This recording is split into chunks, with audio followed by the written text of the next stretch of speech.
ने स्तुति की, भगवान शंकर ने आशीर्वाद दिया। अब सती का जन्म पार्वती के रूप में हिमवान के घर पर हुआ। बोलो सीताराम। पार्वती जी ने तपस्या की, कथा सबको पता ही है। सीधा बारात में चलो। बारात में कौन कौन जाने को तैयार है? बैठ जाओ बारातियों, अभी तैयार ना हो, नांगन डांस होगा। पार्वती जी ने तपस्या की, बरहूं शंभुनाता रहूं कुंवारी। हम विवाह करेंगे तो भोले बाबा से, वरना ऐसे ही रहेंगे।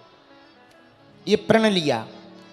सप्त ऋषियों ने समझाया, स्वयं भगवान शंकर ने समझाया, नहीं मानी पार्वती जी। एक दिन देवता भगवान भोले बाबा के पास पहुंच गए। भोले बाबा बोले, क्या बात है, ये सब देवता क्यों आए? ब्रह्मा जी बोले, महाराज सब देवता कह रहे बहुत दिन से बारात में नहीं गए, बारात के लड्डू नहीं खाए, तो सबकी इच्छा है बारात में जाएं। शंकर जी बोले, किसी देवता का ब्याह करवा दो। ब्रह्मा जी बोले, किसी देवता के ब्याह के लिए नहीं है, ये सब देवता आपकी शादी के लिए आए हैं। भोले बाबा बोले, भैया हमने एक बार की थी, परिणाम सबको पता है, अब हम दोबारा लफड़ों में नहीं पड़ना चाहते। अरे महाराज मना ना करो, बड़ी आफत है। क्या? बोले, एक ऐसा दैत्य है जिसको वरदान है वो आपके ही पुत्र से मरेगा।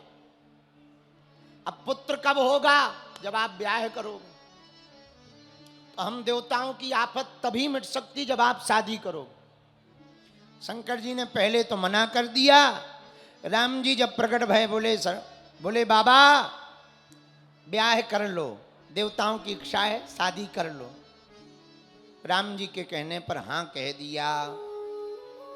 लेकिन शंकर जी बोले, सुनो महाराज, हम लड़की की परीक्षा स्वयं लेंगे। राम जी बोले, क्यों? बोले, सती ने आपकी परीक्षा ली थी, हम पार्वती की परीक्षा लेंगे ताकि दोबारा भूल ना हो। ठीक है, जैसी आपकी इच्छा, पर शादी कर लो, तैयार है। पार्वती की परीक्षा स्वयं भगवान शंकर ने ली, पर देखा हाँ बढ़िया है, ब्याह करना चाहिए। हाँ कह दिया। इधर ब्रह्मा जी को इशारा कह दिया, कर दिया, तैयारी करो। भगवान शंकर आकर के बैठ गए कैलाश पर्वत पर। उधर विवाह की हिमवान के घर पर तैयारियां होने लगी। हिमवान जी ने भी अपनी बेटी को खूब समझाया, पर पार्वती जी का प्रण था, बरहूं शंभुनाता रहूं कुंवारी। मैं विवाह करूंगी तो केवल भगवान भोले बाबा से, वरना ऐसी ही रहूंगी। अब पार्वती जी के विवाह की तैयारियां भोले बाबा से होने लगी। सब देवता तैयारी करने लगे, बारात में जाना है, बारात में जाना है। बारात में जाने की तैयारी में सबसे पहले यमराज हुए। यमराज अपने भैंसा को तैयार कर रहे, खूब रगड़ रगड़ के नहवा रहे। भैंसा ने कहा, महाराज आज इतना रगड़ रगड़ के क्यों हमें स्नान करवाया जा रहा? यमराज बोले, बारात में जाना है। बोले, किसकी? बोले, शंकर जी की। भैंसा बोला, महाराज बारात में जाना सो तो ठीक है, पर हमें रगड़ा क्यों जा रहा? बोले, तुम्हें काले से गोरा करके ले जाएं। भैंसा बोला, महाराज कितना कुछ कर लो, हम काले के काले ही रहेंगे। देवराज इंद्र हाथी को सजाने लगा, ऐरावत को। सब देवता अपने अपने वाहन तैयार करने लगे बारात की। लेकिन एक बड़ी विचित्र बात है, जिसको दूल्हा बनना है उस पर किसी की नजर नहीं है। शाम होने वाली, बारात जाने का समय आने वाला है। गण घूम घाम कर शंकर जी के पास आए। बोले, बाबा आज बारात जानी है। किसकी? अरे भूल गए, आपकी। बोले, चलो। महाराज ऐसे ना जाओ, कुछ पहन तो लो। आज दूल्हा बनना है, श्रृंगार करो, शेरवानी पहनो, बढ़िया फाउंडेशन लग जाए, दूल्हा जैसे लगो। तो एक ने कहा, एक काम करो, कपड़ा ले आओ। शंकर जी बोले, हम कपड़ा पड़ा नहीं पहनेंगे, ऐसे ही रहेंगे। दूसरे ने कहा, कम से कम मुकुट उधार ले आए। बोले, ना हम मुकुट उकुट नहीं पहनेंगे। क्यों? बोले, वाह उधारी का मांगकर मुकुट पहनेंगे, बाद में वापस चुकाना पड़ेगा तो बराबर हो जाएगा। इसलिए हमें ऐसा वर नहीं बनना है जो बाद में बराबर हो, हमें ऐसा वर बनना है जो हमेशा बराबर रहे। जय हो महाराज।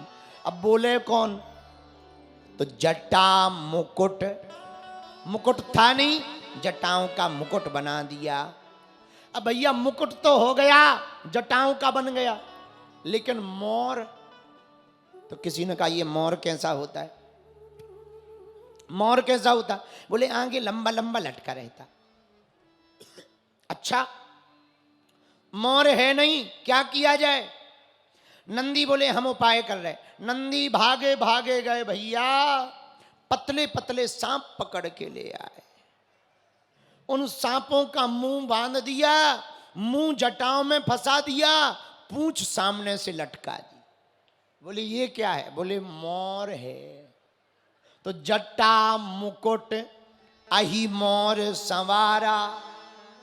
तो किसी ने कहा कि दूल्हा के सिर पे सांप क्यों है? शंकर जी बोले सुना, सांप है काल का प्रतीक, और ये भूलना नहीं चाहिए दूल्हा को विवाह के चक्कर में कि काल सिर पे मंडरा रहा है, इसलिए हमने सांपों का मोर पहना। नंदी श्रृंगी भृंगी बोले जय हो महाराज। गण बोले अब मुकुट हो गया, मोर हो गया, अब पाउडर ले आओ। अब कैलाश पर्वत पे पाउडर कहाँ से आए? नंदी बोले हम व्यवस्था कर रहे। भागे भागे गए, शमशान की राख उठा ले आए, 4-5 किलो राख ले आए, राख भस्म। शंकर जी बोले ये क्या है? नंदी बोले पाउडर है। शंकर जी बोले बहुत बढ़िया पाउडर है, केवल मुंह में नहीं पूरे शरीर में लगाओ। पूरे शरीर में भस्म को लगाया, लगाया नहीं थोप दिया। एक होता लगाना, लगा के मिलाना, थोपना, सीधा थोप दिया। बोले वाह वाह वाह, बहुत बढ़िया बहुत बढ़िया। अब कहा कि महाराज कुछ पहन लो। शंकर जी बोले नहीं हम ऐसे ही ठीक हैं। अरे महाराज दूसरे के घर पे जाना है, वहाँ बहुत रिश्तेदार होंगे, माताएं भी होंगी, कुछ तो पहन लो। तो नंदी बोले महाराज कुछ ना पहनो, जिस मृगशाला पे बैठे हो वो ही लपेट लो, कम से कम इज्जत तो ढक जाए। शंकर जी बोले हाँ ठीक है। तो शंकर जी खड़े हुए, मृगशाला कमर में लपेटी। अच्छा अब मृगशाला में बटन हो तो रुक जाए, उसमें कौन बटन है? अब किया क्या जाए? बोले एक काम करो, एक गण की ड्यूटी लगाओ कि वो पकड़े रहे। तो नंदी बोले नहीं इसमें खतरा है। बोले क्या खतरा है? कहीं उसका हाथ दर्द करने लगे और भांवर में फेरी के समय छोड़ दे, आफत हो जाएगी, बेइज्जती हो जाएगी, इसमें खतरा है। ये उपाय ठीक नहीं है। तो बोले क्या उपाय किया जाए? नंदी बोले एक उपाय और है। भागे भागे नंदी कैलाश पर्वत में कोने पे गए, ये लंबा काला सांप पकड़ ले आए, लपटाई मृगशाला कमर में, सांप को बांध दिया और सांप से बोले सुन, पृथ्वी पलट जाए पर तू ना खिसकना, यदि तुम खिसक गए तो शंकर जी समझ गए? हाँ समझ गए, आप टेंशन लो, हम नहीं खिसकेंगे। मृगशाला लपेट दी। महाराज मृगशाला हो गई।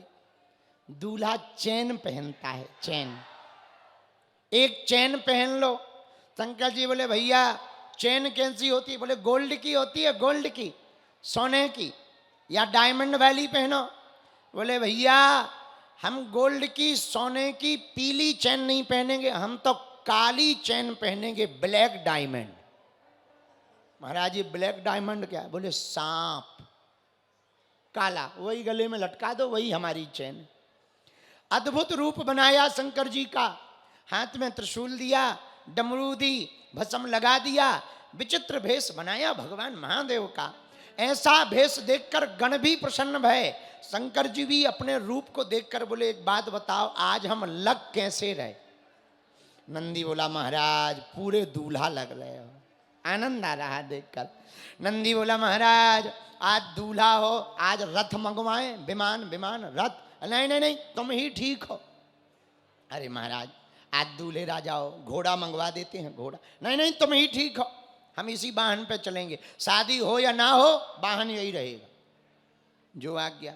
अच्छा, रोज शंकर जी सीधा बैठते थे, आज उल्टे बैठे बैल पे, पूंछ की तरफ मुंह कर लिया, पूंछ पकड़ ली, पकड़ना चाहिए सींग पूंछ की तरफ। तो किसी ने कहा आज उल्टे क्यों बैठे? बोले बा बारात जाएगी, बारात में विष्णु भगवान जाएंगे। बोले बिल्कुल जाएंगे। बोले बारात में बाराती पीछे रहेंगे तो जहां भगवान रहेंगे उनकी तरफ हमारी पीठ हो जाएगी, इसलिए हम भगवान की तरफ मुंह करके बैठेंगे। कितना अद्भुत संकेत है, भगवान की तरफ मुख करके ही बारात में जाना चाहिए। बोलो सीताराम, जोर से बोलो। इसलिए तो जो हमने अभी वृंदावन से वृंदावन तक की पदयात्रा की ना, दिल्ली से, बहुत लोग हमसे बोले महाराज दिल्ली से वृंदावन क्यों, वृंदावन से दिल्ली जाओ तब बड़ी बात होगी। अरे हमने कहा पागल हो क्या, भगवान को पीठ दिखा के थोड़ी जाएंगे, दिल्ली को पीठ दिखाकर मुख गोविंद की तरफ करके जाएंगे। इसलिए उल्टी की।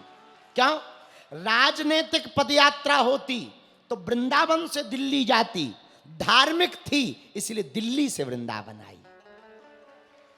तो भगवान शंकर उल्टे बैठ गए। बोलो सीताराम।